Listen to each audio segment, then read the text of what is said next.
身上荡悠悠，你呀你懂我心，放松我眼眶一生的伤呀，你呀你。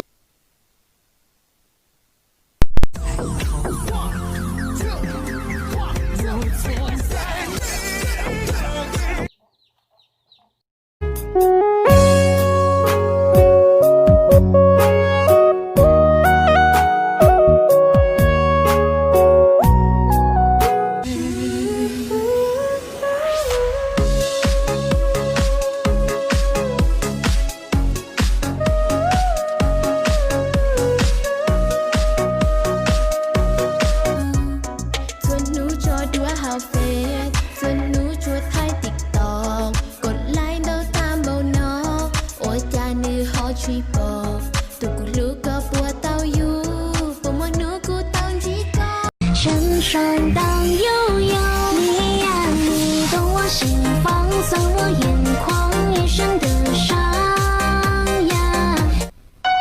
那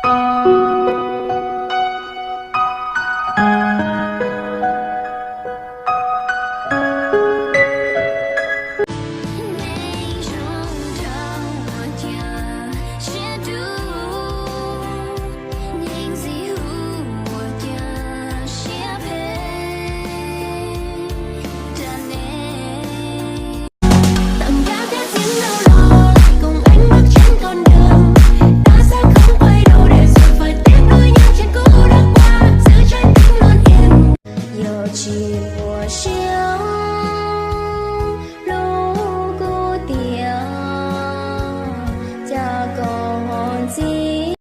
Có bồi rong lê cũ cậu nhô tràn đông ý yêu những lò na có nhớ hậu cố cho kê xa chỉ một nước lo tràn đời nó cha họ yo có tràn đời cha còn có trong chỗ 身上荡悠悠，你呀你懂我心，放松我眼眶一生的伤呀。lúa chỉ lũ có